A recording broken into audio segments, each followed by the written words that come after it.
لنا جميعا. بسم الله الرحمن الرحيم. الحمد لله رب العالمين، وأصلي وأسلم على نبينا محمد وعلى آله وصحبه أجمعين. اليوم إن شاء الله نختتم كتاب الأربعين النووية، حيث وصلنا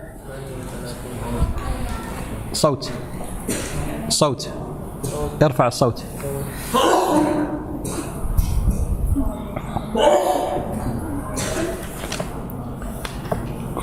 وصلنا إلى الحديث، أي حديث يا أخوان؟ إلى الحديث 34.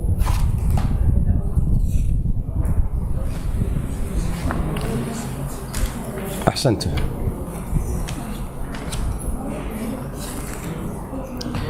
عن أبي سعيد الخدري رضي الله عنه قال: سمعت رسول الله صلى الله عليه وسلم يقول: من رأى منكم منكرا فليغيره بيده، فإن لم يستطع فبلسانه، فإن لم يستطع فبقلبه، وذلك أضعف الإيمان. رواه مسلم.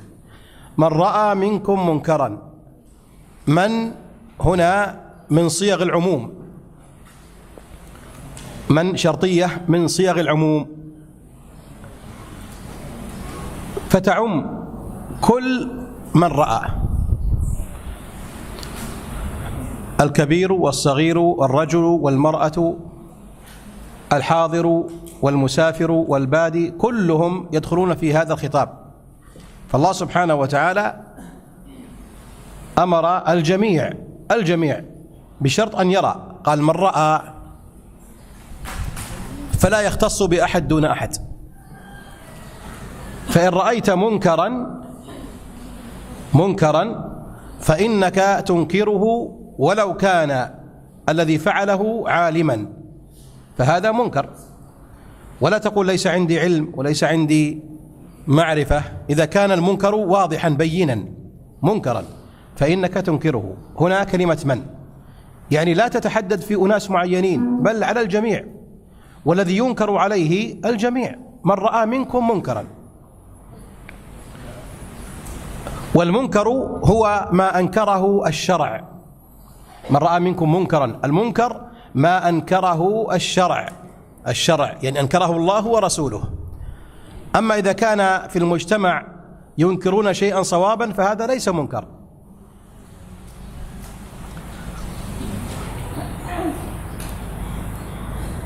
فهناك أناس يغلب عليهم المنكر حتى يكون هو المعروف، فإذا جئت تصلحه قالوا: كيف تنكر شيئا قد عهدناه من آبائنا وأمهاتنا؟ كما يفعل المبتدعة اليوم، إذا أنكرت عليهم قالوا: كيف تنكر ونحن الناس كلهم يفعلونه؟ الناس إذا فعلوه لا يعني أنه معروف، بل هو منكر. واليوم كثير من البدع انتشرت بين المسلمين حتى أصبحت هي الصواب، أليس كذلك؟ طيب، إذا انتشرت بينهم هل تكون معروفا؟ من هو الذي يحدد هذا منكر أو معروف؟ هو الله ورسوله فقط. إذن المنكر هو ما أنكره الشرع، ليس ما أنكره الناس. فإن الناس قد يتوالدون ويتعرفون على منكر منذ سنوات قبل فيعتقدون بأنه صواب، وهذا ما صنعه الأنبياء عندما أنكروا المنكرات على أقوامهم، فأقوامهم قالوا: وجدنا آباءنا. هذا الدليل، هو دليلهم: وجدنا آباءنا لها فاعلين يفعلونها. فإذا انتشر يجب عليك وجوبا أن تنكره، لكن بالأسلوب المناسب، لكن يجب أن تنكر. فإذا قلنا أو قال لك، فأنت تقول له: المنكر من يحدده؟ هل انتشاره يحدده فيكون معروفا، أو يحدده الله ورسوله؟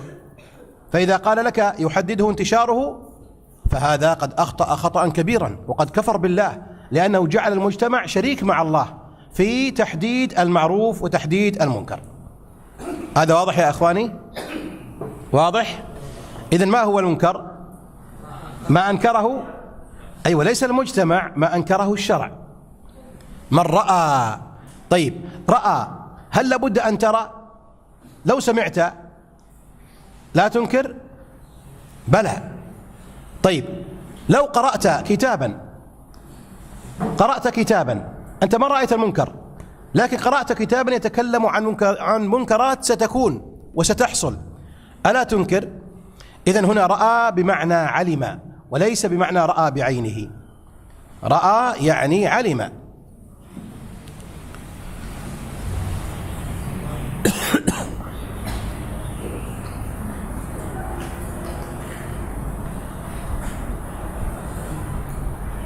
من رأى منكم يعني من أي أحد من المسلمين، لا يشترط أن يراه مجموعة كبيرة، فإنه يكفي الواحد إذا رآه أن ينكره. من رأى منكم منكرا، قال فليغيره، فليغيره لام هنا تسمى لام الأمر، يعني يجب، فليغيره.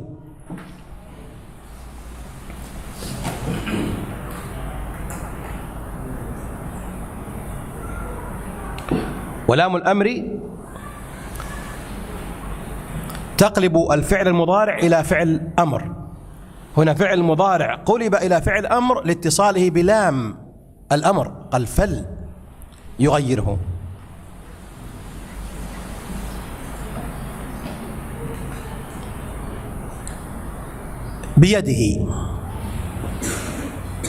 بيده إذا كان عنده الاستطاعة ولا يؤدي إلى منكر أعظم، فإن أدى إلى منكر أعظم فيحرم التغيير، يحرم التغيير.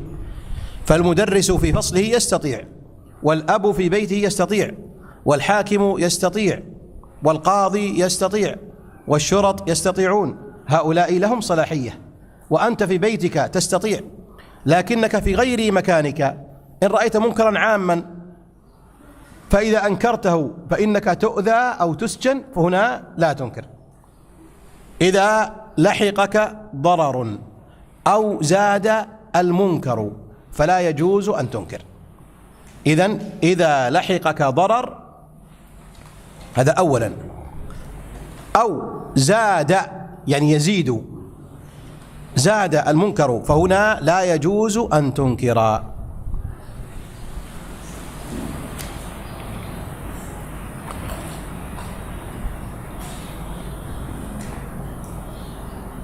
طيب كيف ننكر؟ ننكر بالمعروف وبالحسنى، ولا ننكر بالغلظة والشدة. من رأى منكم منكرا فليغيره بيده، يغيره بيده لكن بهدوء، يزيله بيده من غير إحداث كلام جارح، فالمقصود به إزالة المنكر.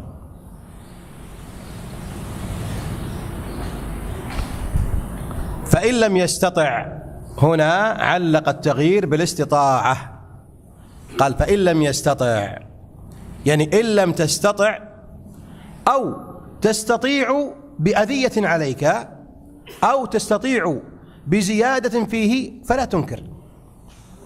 ومن لم يستطع يعني يخشى على نفسه، من لم يستطع فيزيد المنكر، هنا استطاع أن يغير لكن زاد المنكر، فهنا لا يجوز أن ينكر، بل يترك المنكر لئلا يزيد أو لئلا يؤذى هو في هذا الأمر.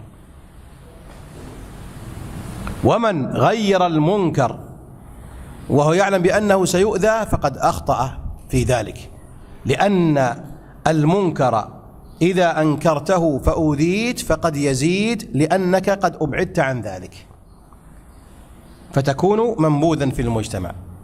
فليغيره بيده فقط أو برجله لا بأس، إن استطاع برجله فلا بأس، يكسر الشيء برجله فلا بأس.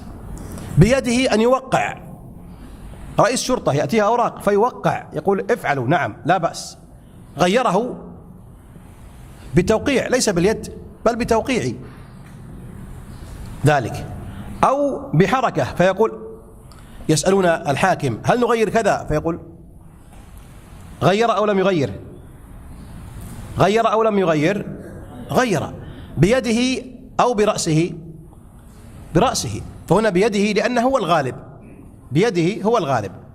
فإن لم يستطع فبلسانه، بلسانه ينصح ويوجه ويعظ وينكر أيضا بلسانه أو بقلمه، كلها صحيح، بقلمه يكتب أو بلسانه. فإن لم يستطع بقلبه، يعني ينكر هذا الأمر إنكارا شديدا لكنه لا يستطيع. طيب هل ينكر بقلبه مع الجلوس؟ جلس في مكان فيه الموسيقى وفيها كبار القوم، لا يستطيع باليد ولا يستطيع باللسان، يستطيع بالقلب، فهل ينكر بقلبه مع الجلوس أو الذهاب؟ نقول مع الذهاب، إلا إذا كان جلوسه فيه مصلحة، فيه موسيقى وفيه كلام، فيخشى إن خرج يزيد المنكر فتقبل النساء الرجال وهكذا، فإذا جلس يهابونه ويخافونه، فيقول أجلس من أجل أن يقل المنكر. المنكر موجود لكنه لا يزيد، فلا بأس. وهكذا يصنع علماؤنا إذا جلسوا يعني في أماكن الكبار والمسؤولين، فإنه أحيانا يكون فيه التصوير، والشيخ عبد العزيز بن باز رحمه الله قال لا يجوز التصوير، فيأتون أحيانا ويصورون، فالشيخ يقول لا يجوز التصوير، ثم يصورون، ويأتي الشيخ لأنه يريد أن يحقق مصالح كبرى ولو ارتكب بعض الأخطاء الصغيرة. فالإنسان يقدر إذا كان حضوره لمنكر لا يستطيع أن يغيره لا بيده ولا بلسانه، لكن يستطيع أن يغيره بقلبه ويخف المنكر، فحضوره جيد، فحضوره جيد.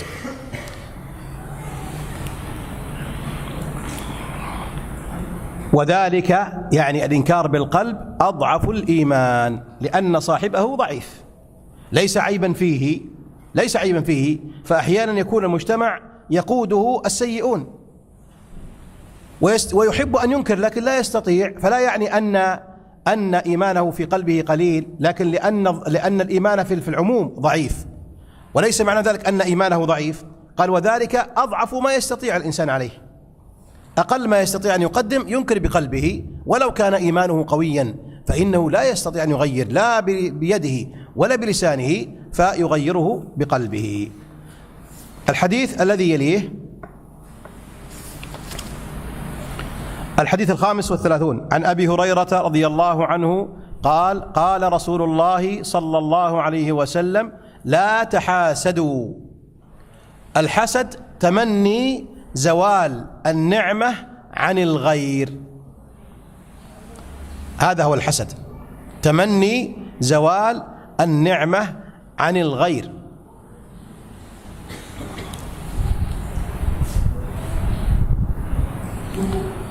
وقال شيخ الإسلام ابن تيمية رحمه الله أوسع من ذلك، قال كراهة حصول النعمة من الله للغير، كراهة حصول النعمة من الله للغير، هذا أوسع، فأنت تكره ولو لم تتمنى أن تزول، إن رأيت النعمة على صاحبك كرهت، هذا حسد.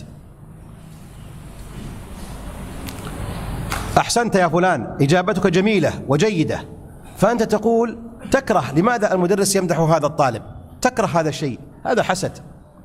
أو تتمنى أن الطالب هذا يفشل ولا يجيب مرة أخرى، هذا تمني زوال النعمة، فكلاهما يعتبر من الحسد. ولا تناجشوا. النجش معروف، معروف النجش، النجش معروف في البيع يا أخواني، النجش معروف أو ليس معروفا عندكم؟ معروف. النجش الزيادة في ثمن السلعة ممن لا يريد شراءها، الزيادة في ثمن السلعة ممن لا يريد شراءها، لا يريد شراءها، يسمى نجش.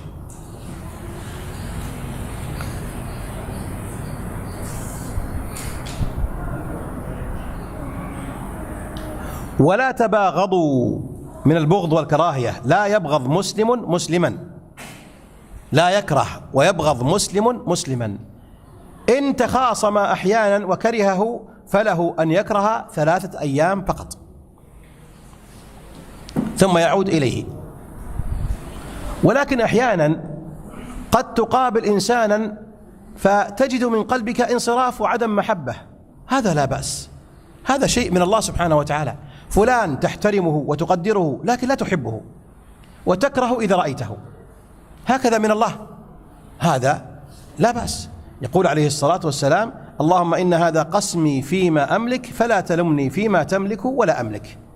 كان الرسول عليه الصلاة والسلام يحب بعض نسائه أكثر من بعض، يحب بعض نسائه أكثر من بعض، هذا شيء جبلي في الإنسان. قد تحب بعض أولادك أكثر من بعض ولا تشعرهم بذلك، لكن تجد في قلبك أنك تحب هذا أكثر من ذاك.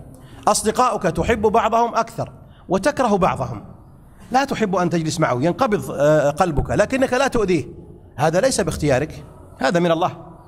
لكن لا تبغض بغضا تستطيع إزالته، أما ما لا تستطيع فهو من الله سبحانه وتعالى. ولا تباغضوا ولا تدابروا. تدابروا من الدبر، أي تنصرف، إذا رأيته انصرفت عنه، إذا رأيته تنصرف هكذا، تنشغل عنه، لأن قلبك لا يحتمله، لا تحب أن تراه فتدبر، وهو أيضا يدبر. الرسول قال: ولا تدابروا، لا بد أن تصبر وأن تتحمل.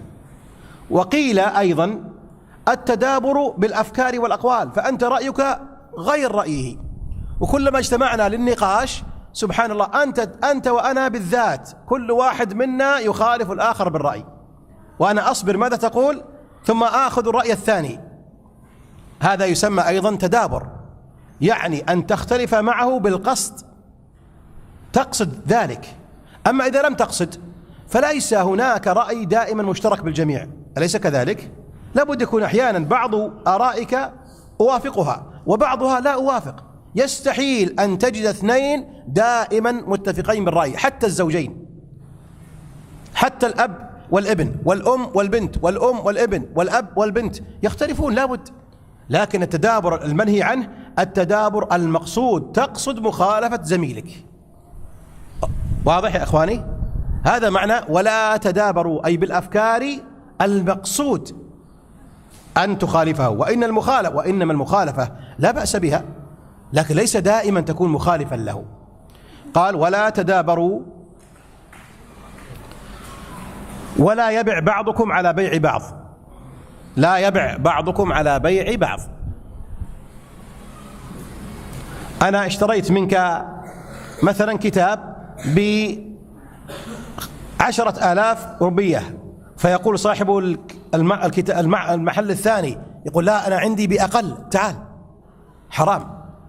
بيعان ومشتري واحد، مشتري اشترى من بائع، زميله البائع الثاني قال: عندي أقل منها، هذا حرام ولا يجوز، ولا يجوز. ولو كنت أنت تملك بضاعة أقل اسكت، ما دام يتبايعان لا تتكلم.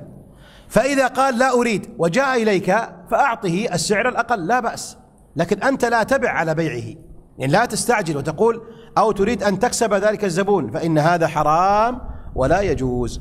قال: ولا يبع بعضكم على بيع بعض.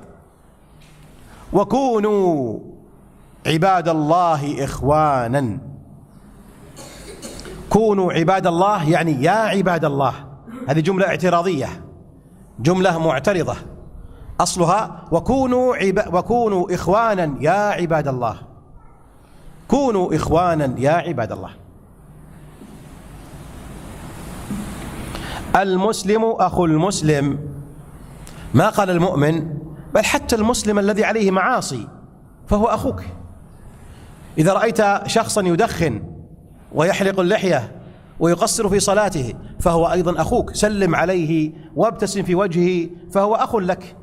ليس فقط المؤمن تحبه، لا، تحب كل إنسان مسلم ولو كان عليه المعاصي، تسلم عليه، وإذا دعاك إلى وليمة تذهب إليه، وإذا مرض تزوره، وإذا مات أحد أقاربه فإنك تعزيه، لأن الرسول قال المسلم، ما قال المؤمن، قال المسلم أخو المسلم، يعني أقل أحوال المسلم أنه أخ لك، فلا بد أن تكون معه متواصلا. المسلم أخو المسلم لا يظلمه، واضح الظلم، ولا يخذله، إذا أراد أن تنصره لا تخذله، لا تخذله. إذا كان يناقش مثلا مع أناس فيقول تعال ساعدني ساعدني، لا تخذله. إذا بدأ يناقش أهل البدع يقول أعطني كتابا، أعطني معلومة، تعطيه، لا تخذله. قال ولا يخذله ولا يكذبه، لا تكذب قوله وكلامه وتقول أنت صحيح ثم تحاول أن تتأكد أكلامك صحيح أم لا. تكذبه ولا يكذبه ولا يحقره، يعني لا يسخر منه ويستهزئ به ويقلل من شأنه. هذا كله محرمات، هذا كله من المحرمات. التقوى ها هنا، التقوى ها هنا، التقوى ها هنا. اللسان قد يكذب، والعين قد تبكي كاذبة، واليد قد ترفع للصلاة وهي مرائية، لكن القلب لا يمكن. التقوى ها هنا، لأن اليد الناس يرونها فتحاول أن ترائي، والعين تدمع الناس يشاهدون فتستطيع أن تغشهم، واللسان قد تذكر الله كثير، سبحان الله سبحان الله سبحان الله، وأنت مرائيا، لكن القلب ما أحد يطلع عليه. فالتقوى الحقيقية ها هنا. وإذا صلح القلب صلح سائر البدن، وإذا فسد القلب فسد سائر البدن. طيب، هناك أناس من المسلمين يعصون الله سبحانه وتعالى، تراه يدخن ويحلق اللحية ويسمع الأغاني وينظر إلى المحرمات، فتقول له يا أخي اتق الله اتق الله، كيف أين اللحية وكيف تسمع المحرمات؟ فيقول التقوى ها هنا، التقوى ها هنا. هذا صادق أو كاذب؟ لو كانت التقوى ها هنا لأصبحت التقوى ها هنا، ولو كانت التقوى القوة هنا لأصبحت القوة في عدم النظر للمحرمات، فإن القلب هو الملك. يقول هنا التقوى، نقول الله أكبر، وأين التقوى؟ هذا ضعيف، لو كان قويا لأثر في هذا. أين التقوى بالعين وأنت تنظر إلى محرمات؟ كيف التقوى في القلب وأنت تغش في بيعك؟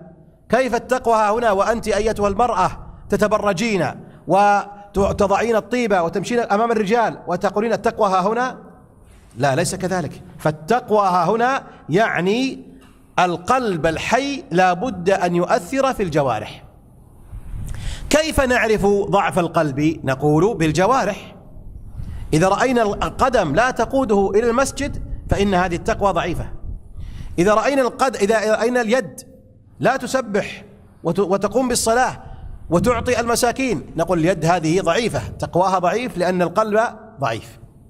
وهكذا، هذا معنى التقوى هنا. ويشير إلى صدره 3 مرات. بحسب امرئ، بحسب يعني يكفي، حسبك يعني يكفي، حسبي الله يعني يكفيني الله بأن ينصرني على عدوي. الحسب هو الكفاية. بحسب يعني يكفي امرئ من الشر أن يحقر أخاه المسلم.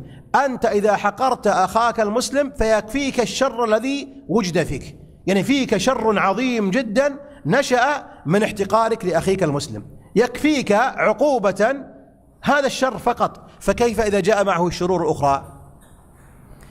يا إخواني، لو رأيت إنسان يصلي ويصوم ويحفظ القرآن الكريم لكن يحتقر إخوانه، فتقول أنت يكفيك هذا الشر عقوبة يوم القيامة.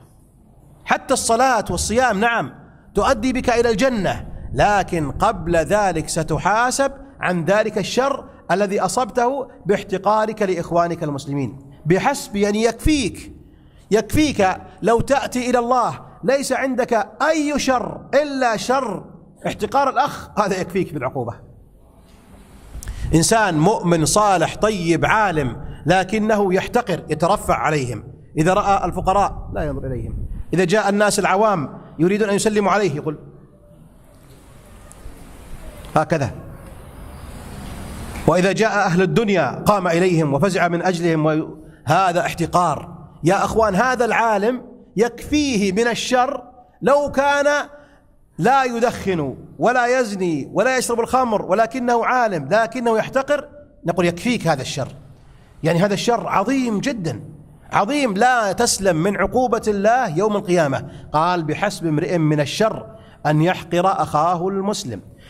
كل المسلم على المسلم حرام دمه، فلا يجوز أن تقتل ولا يجوز أن تجرح أي مسلم.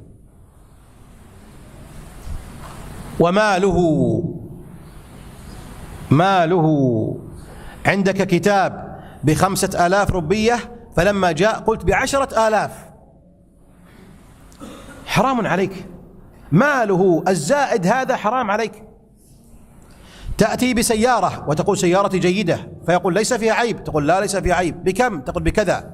هنا أخذت بعض ماله حرام، أخذت بعض ماله حرام. أنت تعلم الأطفال في حلقة التحفيظ، فإذا غاب المسؤول تقول اذهبوا للعب وتأخذ المال. هذا الذي أخذته من صاحبه حرام عليك. أنت تغشه، أنت تأخذه بالربا، أعطيك 1000 وتعطيني 1200، أخذت 200 مقابل ماذا؟ مقابل ربا. هذا مال حرام عليك. كل المسلم على المسلم حرام دمه وماله وعرضه. ما هو العرض؟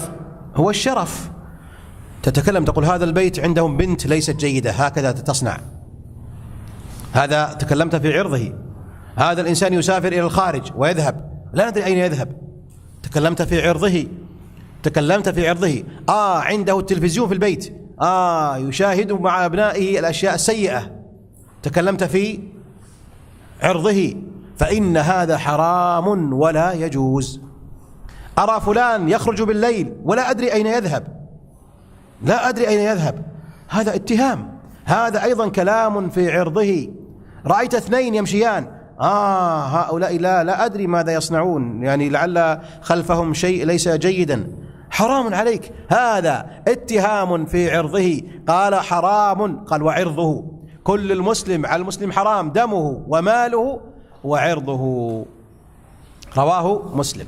الحديث الذي يليه، اليوم لا بأس يعني نستعجل لننتهي إن شاء الله.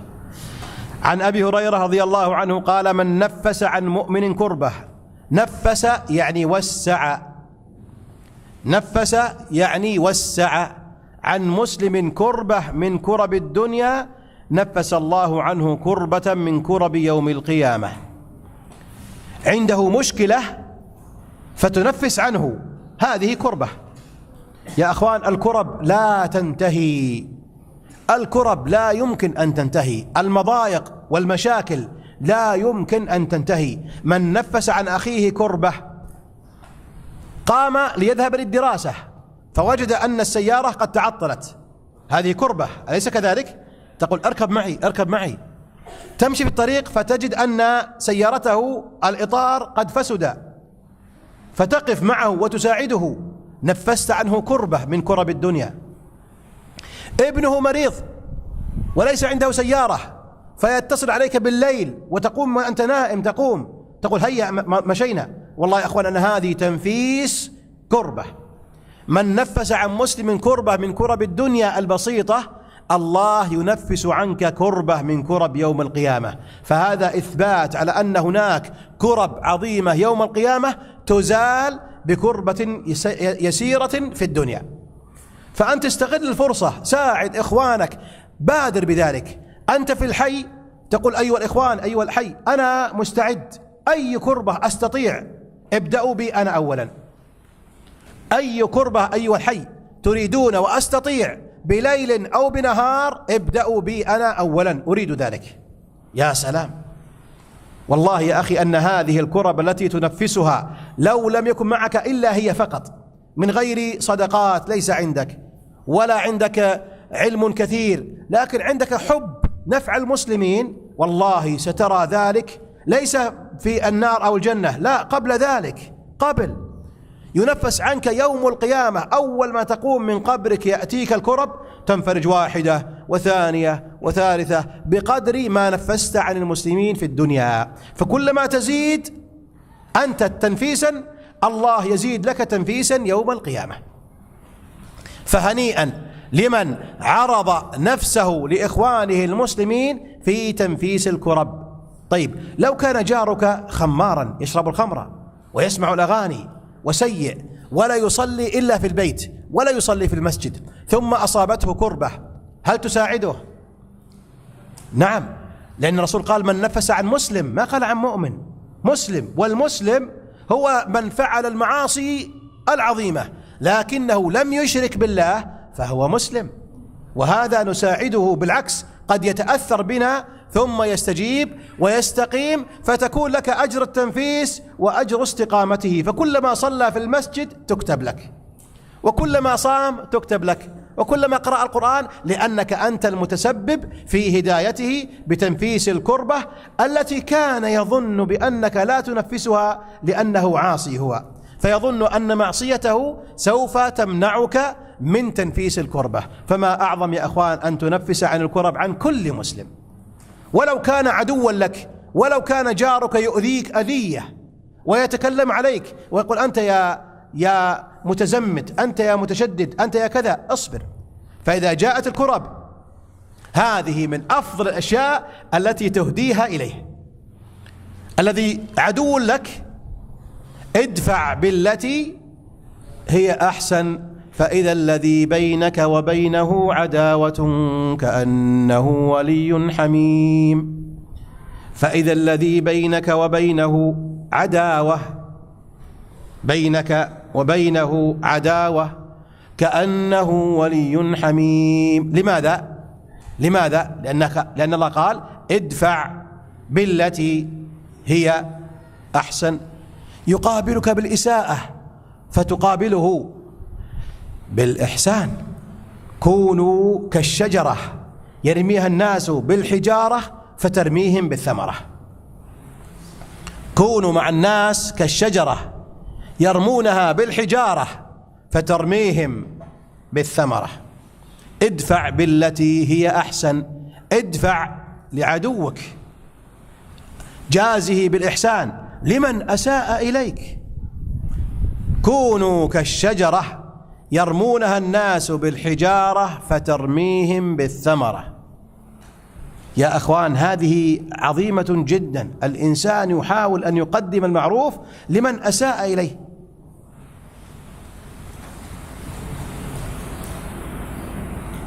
ومن يسر على معسر صديقك، صاحبك، جارك، زميلك أخذ دينا منك ثم ما استطاع أن يوفي، لا تتابعه وتذهب إلى القاضي وإلى الشرطة وإلى من يسر على معسر.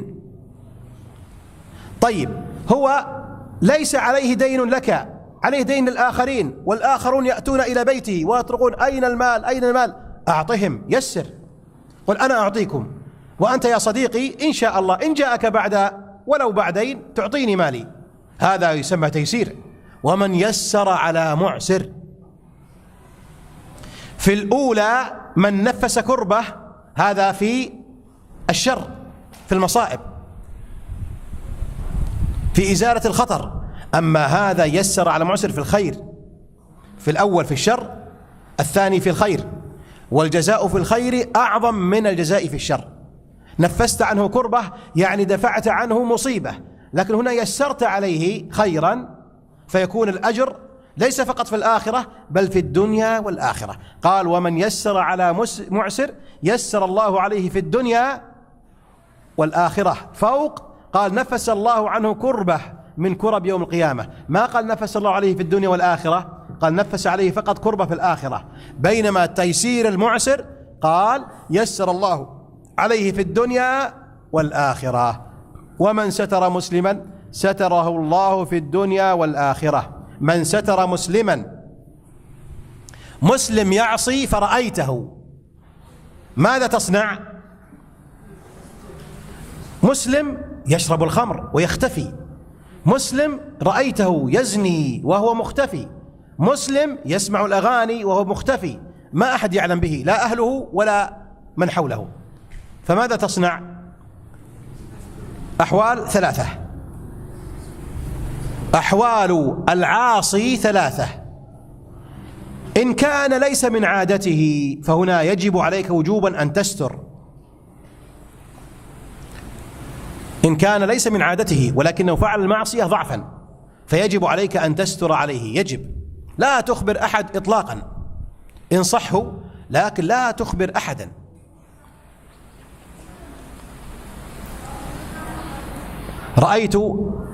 رأيت ابن الجيران يعاكس بنت الجيران، رأيتهم، فلا تخبر أباه، تقول تعال يا بني هذا لا يجوز، حرام عليك، اتق الله فإن الله سيحاسبك، وتسكت، لا تخبر لا أمه ولا أباه ولا إخوانه، يجب وجوبا، يجب عليك أن تستر. رأيت ابنا يشرب الدخان وأهله لا يعلمون، لا يجوز لك أن تخبر أهله، ناصحه كلمه، لكن استر عليه وجوبا. الحالة الثانية: إذا كان هذا العاصي لا يهتم ويكثر من الشرب، فهنا لا بد أن تخبر أهله، لا بد أن تخبر الشرطة إذا كان كثيرا يفعل ولم يستجب. طيب إذا كنت لا تعلم هل فالأصل الستر، أصل لا تعلم هل هذا دائما يفعل أو مرة واحدة فعل، لا تعلم، فالأصل الستر، أن تستر عليه، أن تستر عليه. ومن ستر مسلما ستره الله في الدنيا والآخرة، ستره الله في الدنيا، يعني إذا أخطأت أنت خطأ لا تحب أن يعلم أحد فالله يسترك لأنك سترت. وكذلك في الآخرة، كيف يستر الله في الآخرة؟ إذا قرأت كتابك يوم القيامة فالله يجعل له الستر فلا يسمع أحد، كما قلنا في قوله رب اغفر لي. ما معنى رب اغفر لي؟ شيئان هما الستر والتجاوز. استر في الدنيا فالله يسترك في الآخرة، واحدة بواحدة. استر على إخوانك المسلمين في الدنيا يستر الله عز وجل. ومن ستر مسلما ستره الله في الدنيا والآخرة، والله في عون العبد ما كان العبد في عون أخيه، فالله في عونك في الدنيا كما هو عونك في الآخرة إذا كنت في عون أخيك المسلم. ومن سلك طريقا يلتمس به علما، من سلك يعني مشى إلى طريق يلتمس فيه علما، يلتمس يعني يطلب ويبتغي فيه علما. من سلك يعني مشى حسا أو معنى، سلك يعني مشى في طريق حسي أو طريق معنوي، كلاهما. طريق حسي يذهب إلى المسجد، يذهب إلى المدرسة، هذا يمشي بقدميه. إذا سلك طريقا إلى العلم فإنه يوم القيامة سيسير في مكان مظلم كما قلنا، يوم ترى المؤمنين والمؤمنات يسعى نورهم. من أين هذا النور؟ من الطريق الذي سلكه في طلب العلم. طيب ما معنى طريق معنوي؟ طريق معنوي وأنت في بيتك تسمع التسجيل، أنت في بيتك لم تذهب إلى العلماء، أخذت العلم في بيتك، فتحت الكتاب، فتحت اليوتيوب، فتحت التسجيل، فتحت جهاز الحاسوب تستمع إليه تطلب العلم.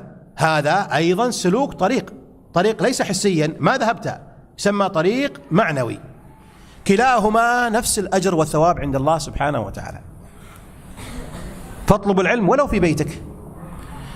سهل الله له به طريقا إلى الجنة. ما معنى سهل طريق؟ يعني الطريق إلى الجنة فيه نور أو مظلم؟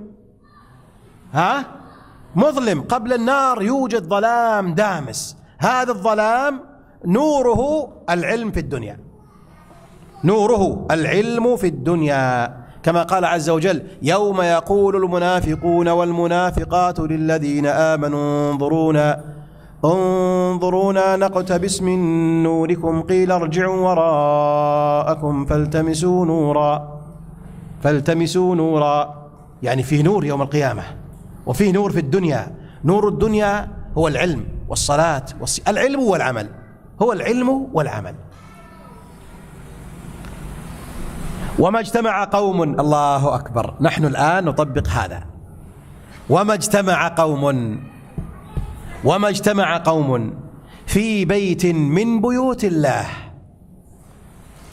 يتلون كتاب الله ويتدارسونه، يعني يقرؤونه تلاوة ويتعلمون تفسيره وشرحه وتدبره.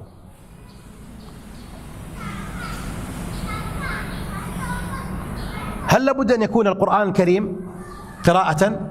لا. فلو قرأنا العلم الذي يبين لنا القرآن، لو قرأنا النحو لنتعلم القرآن في المسجد نقرأ النحو، فهو تدارس لكتاب الله، لأن كتاب الله لا يفهم إلا باللغة العربية، أليس كذلك؟ فإذا تعلمنا النحو والصرف في المسجد، ولو تعلمنا الفقه في المسجد، ولو تعلمنا العقيدة في المسجد، فإن هذه كلها موجودة في القرآن الكريم تدارسناها، لأنه سيمر علينا آية، لابد في العقيدة، بالفقه، بالحديث، بالتفسير، لابد يمر آية. فهذا تدارس إما بقراءة التلاوة أو بتفسير القرآن أو شرح شيء من علوم القرآن وما يساعدها من لغة العرب، اللغة العربية، من نحو ومن الصرف ومن البلاغة تساعدك على فهم القرآن. ويتدارسونه بينهم إلا نزلت عليهم السكينة. السكينة هي الهدوء والطمأنينة في القلب، سكون القلب وهدوءه، هذه هي الطمأنينة. إلا نزلت عليهم السكينة، الهدوء والراحة الداخلية، راحة. فأنت إذا أصبت بمصيبة ومشكلة في بيتك مع أصدقائك مع زملائك، جاءتك مشكلة، قلبك يضطرب، أفضل شيء ابحث عن مجلس علم شرعي في مسجد واجلس، ترى أنك تنسى كل هذه القضية، فقلبك يسكن ويهدأ.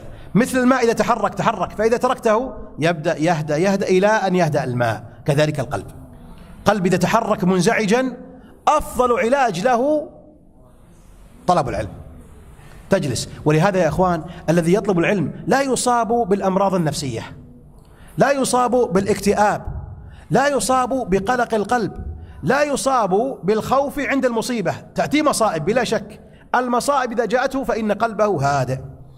جاءت الشرطة إلى بيته، المؤمن قلبه لا يخاف وينتفض وهكذا، لا يمكن، لأن قلبه فيه السكينة، هادئ، يتحمل، لأنه قواه، أصبح قويا يتحمل كل شيء. فلان مات من أصدقائك من زملائك، القلب يهدأ. إنما الصبر عند الصدمة الأولى. متى يصبر القلب؟ عند الصدمة الأولى، إذا كان الإيمان قويا. كيف يقوى الإيمان؟ بالعلم الشرعي. هذا معنى أن القلب يهدأ ويتقبل كل المصائب. قال إلا نزلت عليهم السكينة، فالسكينة ليست أمرا هينا، إنها أمر صعب جدا. أن قلبك يرتاح ويهدأ، هذا يحتاج إلى علم شرعي وتدارس لكتاب الله سبحانه وتعالى. وغشيتهم الرحمة، يعني الله يرحمهم، الله عز وجل يرحمهم فيوفقهم في حياتهم، يعطيهم ما يكفيهم عن الناس، الله يرحمهم سبحانه وتعالى. وحفتهم الملائكة، يعني الآن نحن عندنا ملائكة حضور، الآن تحفنا هكذا بأجنحتها، كما يصنع الدجاج مع فراخه الصغيرة، وكما يصنع الحمام مع فراخه الصغيرة، ينشر عليها هكذا فتهدأ. كذلك الملائكة تأتي ثم تحفنا، فالرحمة تغشانا مع السكينة في القلب وحف الملائكة لنا. قال عليه الصلاة والسلام: وذكرهم الله في من عنده. الله الآن يذكرنا، يقال انظر فلان حضر ليستفيد، ويذكرك بأحسن شيء فيك. أنت لا تسمع، لكن الملائكة تسمع وتقول هنيئا له، هنيئا له، اللهم اغفر له، اللهم ارحمه، اللهم اغفر له، اللهم ارحمه، اللهم اغفر له، اللهم ارحمه، ما لم تحدث، يعني يخرج منك ريح أو تنام أو يخرج. فإذا أحدث أو خرج انقطع قول اللهم اغفر له، اللهم ارحمه. فيعني ساعاتنا التي نقضيها هنا والله إنها خير عظيم لنا.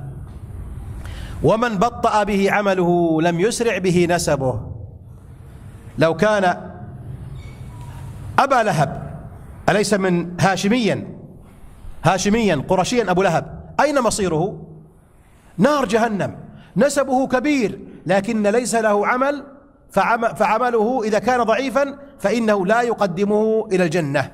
من بطأ به عمله، يعني بطأه يعني لم يساعده في الإقدام، فإن النسب لا يدفعك. أنت تريد الذهاب إلى الجنة، إن كان عندك عمل يدفعك، اذهب. وإن كان ليس عندك عمل وأنت ابن الرسول وليس عندك عمل، فإن نسبك هذا لا يدفعك إلى الجنة. من بطأ به عمله يعني لم يعجله ويسرعه إلى دخول الجنة لا يفيده النسب. قال لم يسرع به نسبه. فبلال حبشي من الحبشة وهو في الجنة، وسلمان فارسي من إيران وهو في الجنة، وصهيب من الروم وهو في الجنة، وأبو لهب هاشمي في النار، وعبد الله بن عبد المطلب أبو الرسول محمد عليه الصلاة والسلام في النار وهو أبو الرسول، وآمنة بنت وهب أم الرسول عليه الصلاة والسلام في النار مخلدة وهي أم الرسول أنجبته. هذا دين يا إخواني، ليس نسب، هذا عمل وليس نسب. فمن أخره عمله لدخول الجنة لا يدخله الجنة نسبه أبدا ولا ماله. هذا معنى من بطأ به عمله لم يسرع به نسبه. الذي يليه إن الله قال عليه الصلاة والسلام في الحديث القدسي: إن الله كتب الحسنات والسيئات، كتبها في اللوح المحفوظ، ثم بين ذلك، فمن هم بحسنة فلم يعملها، من هم بحسنة، هم يعني عزم بنيته، بحسنة فلم يعملها أي تكاسل أو لم يستطع أن يفعل، تعثرت الأسباب، كتبها الله عنده حسنة كاملة. يكفي عزمك، عزمت وأردت أن تفعل لكنك تكاسلت، يكتب حسنة كاملة. عزمت تريد أن تفعل ولكنك لم توجد لك الأسباب. من هم بحسنة فلم يعملها كتبت له حسنة كاملة، وإن هم بها فعملها كتبها الله عنده 10 حسنات إلى 700 ضعف. هذا إلى الله سبحانه وتعالى، يعطيك 10 20 30 بحسب نيتك وبحسب يعني استحضار القلب في هذا العمل. وإن هم بسيئة، هم يعني عزم، ليس تفكير فقط، تفكير لا بأس ليس عليك شيء، فكر وعزم، هم فلم يعملها من أجل الله، ليس هكذا، من أجل الله، كتبها الله عنده حسنة كاملة. قال تركها من أجلي، ليس تركها كسلا، لا، من أجلي، كتبها الله له حسنة كاملة. وإن هم بها فعملها كتبها الله سيئة واحدة، ما قال كاملة، قال سيئة واحدة للتقليل، حسنة كاملة حسنة كبيرة، سيئة واحدة سيئة قليلة. فعدم فعل الطاعة يكتب لك حسنة كاملة، وفعل السيئة يكتب لك سيئة واحدة، ما قال سيئة كاملة. فانظروا إلى الخلاف في العبارة، ما عمل الحسنة لكنه هم يكتب له حسنة كاملة، ما قال حسنة واحدة. فإذا عمل سيئة قال يكتب له حسنة كاملة، لم يعملها كتب له سيئة، قال فإن عملها كتبها الله عليه سيئة واحدة. رواه البخاري ومسلم في صحيحهما بهذه الحروف. الذي يليه عن أبي هريرة رضي الله عنه قال: قال رسول الله صلى الله عليه وسلم: إن الله تعالى قال: من عادى لي وليا، عاداه ناصبه العداء، فقد آذنته بالحرب، وما تقرب إلي عبدي بشيء أحب إلي مما افترضت عليه. أحب شيء يحبه الله الفريضة كالصلاة المفروضة، والصيام رمضان، والعمرة والحج هذه مفروضة، والزكاة مفروضة. وما يزال عبدي يتقرب إلي بالنوافل، ما يزال يعني مستمر، ليس أحيانا وأحيانا، وما يزال عبدي يتقرب إلي بالنوافل حتى أحبه. طيب، فإذا أحبك الله قال فإذا أحببته كنت سمعه الذي يسمع به، كنت سمعه الذي يسمع به. الصوفية يقولون الله هو نحن ونحن الله، فالله دخل بنا. ما الدليل؟ قال هذا الدليل، كنت سمعه، فالله فيك يدخل. هؤلاء الصوفية الحلولية، الله يحل فينا ويدخل فينا. نقول يا أخوان أنتم ما تعرفون اللغة العربية، كما قلنا في درس العقيدة، تأتي لفظة يكون معناها هنا غير معناها في مكان آخر. هنا كنت سمعه أي وفقته بسمعه، فكنت أنا أوفقه بالسمع. كنت سمعه أي أوفقه إلى أن يسمع ما أحب. كنت سمعه أي كنت أنا موفق لسمعه فيسمع ما أحب. هذا بلغة العرب، كنت سمعه أي كنت موفقا لسمعه أن يسمع ما أحب، فلا يسمع الأغاني ولا يسمع الغيبة ولا يسمع النميمة ولا يسمع الكلام الجارح، لا يسمع إلا طيبا، يعني أوفقه إلى سماع الطيب. كنت سمعه الذي يسمع به، وبصره الذي يبصر به، أوفقه في بصره فيغض البصر عما حرم الله ويرى ما يحبه الله. ويده التي يبطش بها، إذا بطش لا يبطش بظلم، لا يظلم الناس يضربهم بظلم، وإنما إذا ضربهم فإنما يضرب بعدل. ورجله التي يمشي بها، يوفقك الله عز وجل إلى أن تمشي بقدمك إلى ما يحبه الله، فتحب الصلاة وتمشي إلى الصلاة وأنت مرتاح، لأن الله وفق قدمك أن تكون يسيرة في الذهاب إلى المساجد. هناك أناس يتثاقلون الذهاب إلى المسجد، يحس بالثقل لأن الله لم يوفقه في قدمه. فكنت رجله التي يمشي بها أي إلى المساجد وإلى المدارس وتعلم العلم. وإن سألني لأعطينه، وإن سألني لأعطينه. يا أخواني، لأعطينه في الدنيا أو في الآخرة أو في كليهما، كليهما. قد يكون في الدنيا وقد تسأل ما يعطيك الله في الدنيا، لكن يعطيك في الآخرة. دائما يا أخوان ندعو الله ما نرى شيئا نحن، أليس كذلك؟ كثير ندعو يأتينا قليل، وكثير ما يأتينا إلا بعد زمن طويل، وأحيانا لا يأتينا. هل الله ما أعطانا؟ نقول لا، نحن سألناه وسيعطينا، وقال ربكم ادعوني أستجب لكم. أستجب، لكن ليس شرط أن يكون الآن. قد الله عز وجل يحرمك في الدنيا منها لأنه سيعطيك أحسن منها، أحسن منها. فأنت اسأل كثيرا، إن أعطاك الحمد لله، إذا ما أعطاك الحمد لله سيعطيك في المستقبل. إذن هنا يا أخوان قال وإن سألني لأعطينه في الدنيا، هكذا موجود في الحديث، هكذا موجود. قال وإن سألني لأعطينه في الدنيا، هكذا موجود؟ لا، قال لأعطينه. متى؟ قد يكون في الدنيا وقد يكون في الآخرة وقد يكون في الدنيا والآخرة. ولئن استعاذني لا أعيذنه، كذلك مثلها. رواه البخاري. الذي بعده وعن ابن عباس رضي الله عنهما أن رسول الله صلى الله عليه وسلم قال إن الله تجاوز لي عن أمتي. تجاوز لي، تجاوز يعني هناك خطأ حصل، فالله يتجاوز لا يحاسب. متى؟ قال إن الله تجاوز. تجاوز يعني خطأ حصل منك فالله عفى عنك. عن أمتي الخطأ، أي خطأ؟ الله تجاوز عنك. والنسيان، النسيان الذهول عن الشيء، ذهل عن الشيء مع العلم به سابقا، تعلم به سابقا لكن الآن ذهلت عنه. فالنسيان هو الذهول عن الشيء مع العلم في السابق. وما استكرهوا عليه، إذا استكرهت فافعل الحرام وأنت معذور عند الله سبحانه وتعالى. وما استكرهوا عليه، قال اجلس هنا، إن قمت تصلي في المسجد قتلتك، لا تصلي في المسجد، لا تخرج من هذا المكان وفيه الأغاني وأنت تخاف أن يؤذوك ويكرهوك، فلا بأس عليك، والله لا يحاسبك لأنك مكره.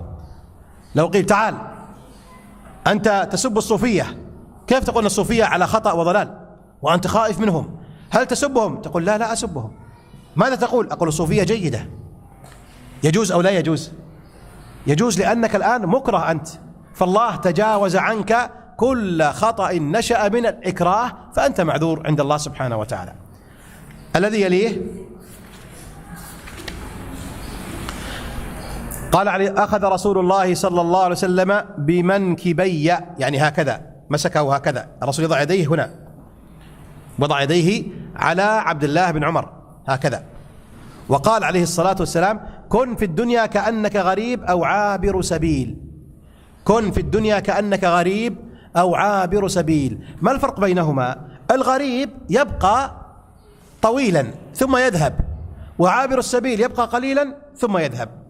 أنت مسافر إلى مدينة تبقى فيها شهر كامل، فذهبت في الطريق ثم وقفت عند محطة البنزين، وقفت ساعة ترتاح وتغسل وتأكل، هذا يسمى عابر سبيل، وقفت ساعة ثم مضيت. لو بقيت فيها شهرا قالوا هذا مجنون، ذهب إلى مدينة فنسي وبقي فيها شهر كامل، أنت لست عابر سبيل، أنت مجنون. الغريب هو من ذهب شهرا لكن لا يبقى ثم يعود إلى أهله. هل رأيتم غريبا ذهب شهر إلى هناك ويبني بيتا له في الملك وهو لن يبقى؟ لا، لأنه غريب. الغريب يتخفف، يبقى شهرا لكن لا يأخذ شيئا كثيرا، يبقى قليلا ويسكن بيتا صغيرا لأنه غريب. وعابر السبيل إذا عبر ثم وقف ليرتاح لا يطيل الجلوس والمكوث، فالغريب وعابر السبيل لا يمكث طويلا. نحن كذلك، نحن في الدنيا الآن غرباء أو عابرون سبيل. الغريب لا يتكثر من الدنيا، إذا جمعت المال فاجعل بعضه لبيت مناسب والباقي تصدق به في سبيل الله، ابني بيت هناك. هذا الغريب لا يهتم بالدنيا. الناس في الدنيا يحبون الخمول والكسل واللعب والترفه والذهاب إلى أماكن السياحة وهكذا، هذه يحبونها. تقول أنت لا لا لا لا، أنا غريب، أنا غريب في الدنيا، اذهبوا، سأبقى في المسجد، سأبقى في البيت، سأقرأ القرآن، سأطلب العلم. الله أكبر، يقول أنا غريب. والغريب لا يصرف وقته في شيء لا يفيده. هذا كلام الرسول عليه الصلاة والسلام لابن عمر. قال ابن عمر: إذا أمسيت فلا تنتظر الصباح. إذا أمسيت، دخلت في المساء، فلا تنتظر الصباح، لها معنيان. قيل إذا أمسيت فقد تموت ولا يأتيك الصباح، فكن دائما على استعداد للموت. إذا أمسيت فاعمل الصالحات لأنك لا تدري قد تموت في الصباح. صلي صلاة مودع، في صلاتك اخشع، قد تكون هذه النهاية ثم تموت، لا تأتي في الليل وأنت حي. هذا قول. القول الثاني: إذا أمسيت فلا تنتظر الصباح، إن كان عندك عمل بالليل فلا تؤجله إلى الصباح، اعمله الآن، لا تؤخر، لا تسوف، لا تؤجل عمل اليوم إلى الغد. وإن كنت في الصباح وتقول سأحفظ إن شاء الله اليوم وجها، متى؟ في الظهر، فإذا جاء الظهر تقول لا لا لا لا بأس، بعد العشاء، لا لا لا، افعل الآن. قال: إذا أمسيت فلا تنتظر العمل إلى الصباح، وإذا أصبحت وعندك عمل فلا تؤجله إلى الليل، بل بادر في كل عمل صالح. إذن كلها معنيان، إما معناها بادر بالعمل قبل أن تموت، أو معناها بادر بالعمل لا تؤجله، ولو كنت لا تخاف الموت لا تؤجله. وإذا أصبحت فلا تنتظر المساء، وخذ من صحتك لمرضك، وأنت صحيح قوي اعمل الصالحات، فسيأتيك زمن إما أن تكون مريضا أو تكون كبيرا في السن لا تستطيع. حفظ القرآن في الصغر سهل، وحفظه في الكبر صعب. العلم تناوله في الصغر سهل، وفي الكبر صعب. التعلم قبل الزواج أسهل من التعلم بعد الزواج.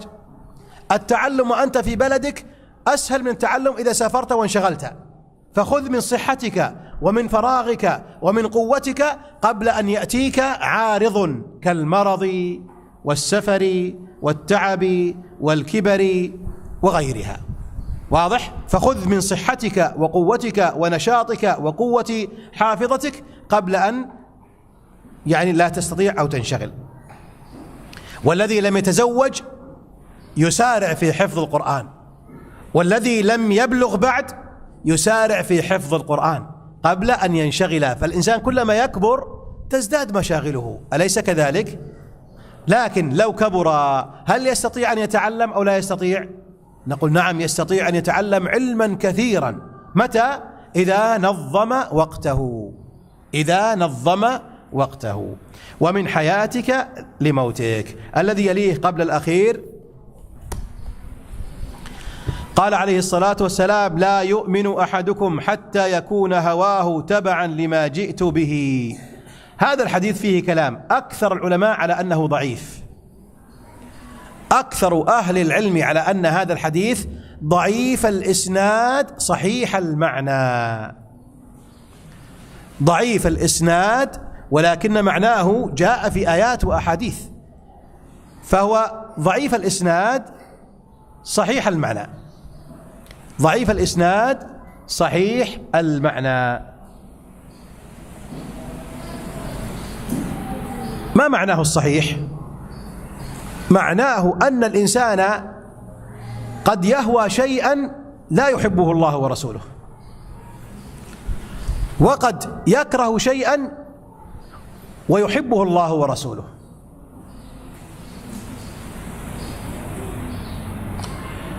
فيكون هواك يتبع الكتاب والسنة ولو لم تحبه، ولو لم تحبه. لا يؤمن أحدكم الإيمان الكامل حتى يكون هواه تبع لما جئت به. يا أخواني، طلب العلم النفس لا تهواه لأنه صعب، لكن يحبه الله ورسوله، فأفعل ما يخالف هوايا، أليس كذلك؟ أليس كذلك؟ بلى. هوى الإنسان يحب المعاصي، يحب الأغاني، تهواه النفس. لماذا الله حرمه؟ اختبارا لك. أليس في الأغاني طرب؟ أليس في الأغاني طرب؟ نقول بلى. أليس في الخمر لذة؟ نقول بلى. أليس في رؤية النساء المتبرجات لذة؟ بلى. لماذا الله حرمه؟ لأنه اختبار. هل الله حرم علينا نأكل التراب؟ ما جاء فيه شيء، لأن النفس لا تحبه أصلا، لا تهواه أنت. الذي تهواه الله حرمه، اختبار لك أولا، ثانيا ليعطيك خيرا منه في الآخرة. فما حرم عليك ونفسك تحبه حرمه اختبارا لك، حرمه اختبار لك ويعطيك أحسن منه في الآخرة. فالنساء الجميلات في الدنيا موجود أجمل منها في الآخرة.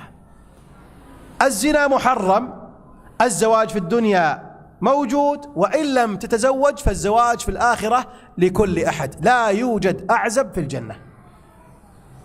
الخمر في الدنيا موجود، والخمر في الآخرة أحسن وأفضل منه. الخمر في الدنيا موجود، وفي الآخرة أحسن منه وأفضل.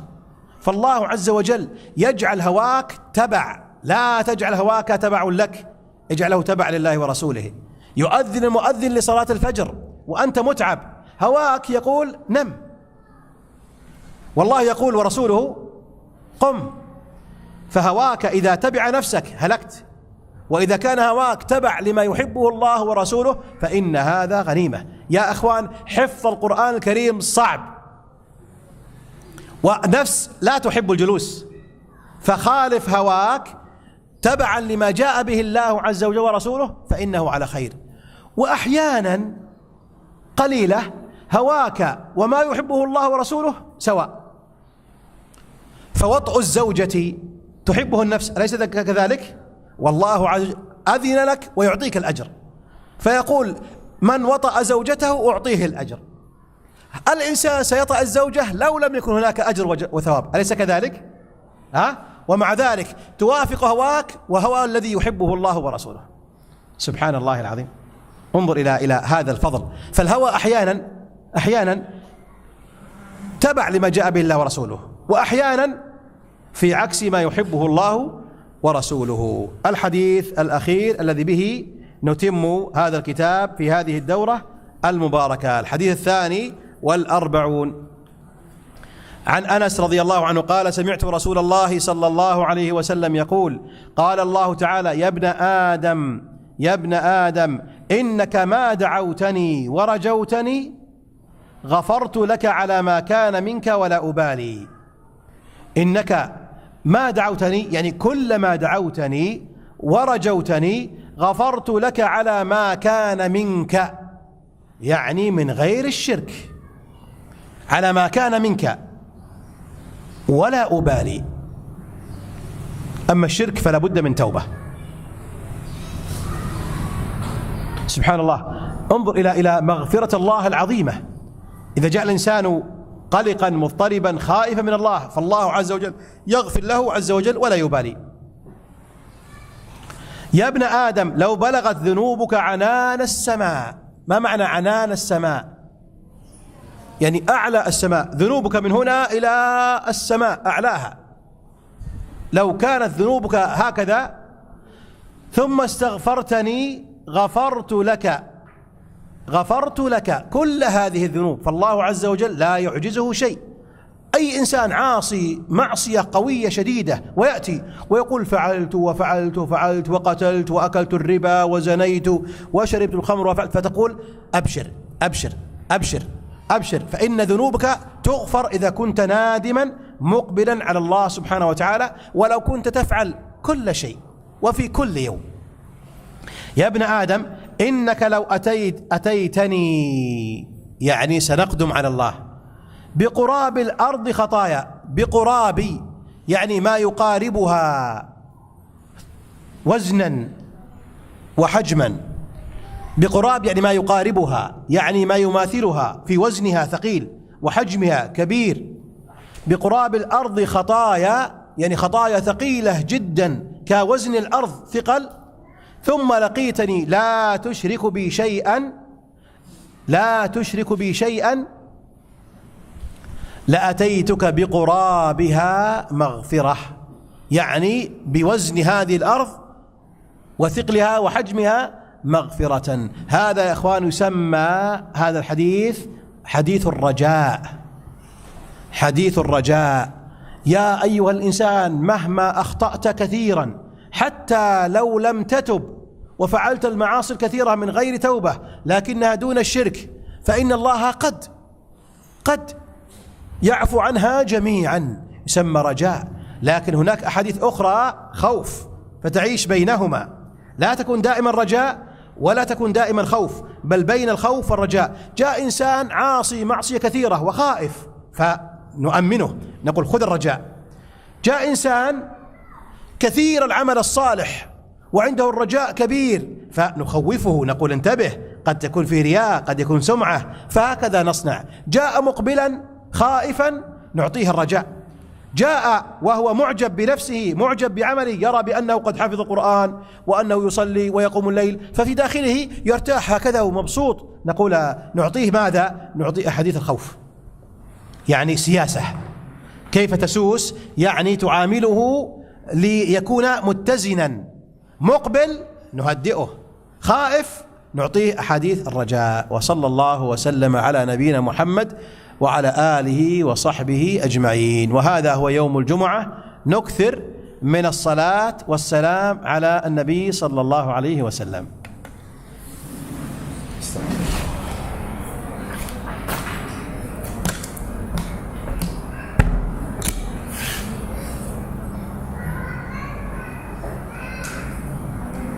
كيف أغلق؟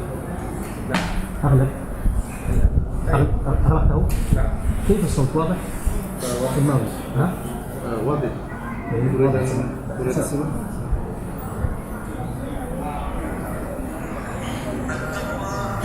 ما شاء الله واضح.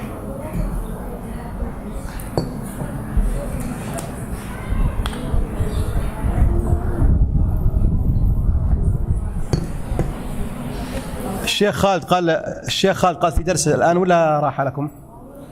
الشيخ خالد قال لكم شيئا؟ هل قال في درس الآن الشيخ أو ما قال شيئا؟ إذن لعلكم تستعدون للجمعة إن شاء الله بالاغتسال وتطيب ولباس أحسن الثياب وتعرضوا أنفسكم على الله. رأيتم الزوجة كيف تصنع في ليلة الزواج؟ هل رأيتم الزوجة كيف تصنع في ليلة الزواج لزوجها؟ وهل رأيتم الزوج كيف يصنع للزوجة في ليلة الزواج؟ اصنعوا هذا اليوم لله سبحانه وتعالى. يعني اجعلوا الله يحب الطيب ويحب الطيب، إن الله جميل يحب. ترجم لهم. Kata Syekh, hari ini kan hari Jumat, ya, kan disukai kita berhias, ya, sebagaimana seorang yang baru nikah, ya, seorang istri pengen apa tampil beda depan suami juga begitu pengen tampil bagus depan istri. Jadi kayak itu, ya, berhias seperti kita hari Jumat ini. Sesungguhnya Allah itu indah dan menyukai keindahan. Hanya kecil dan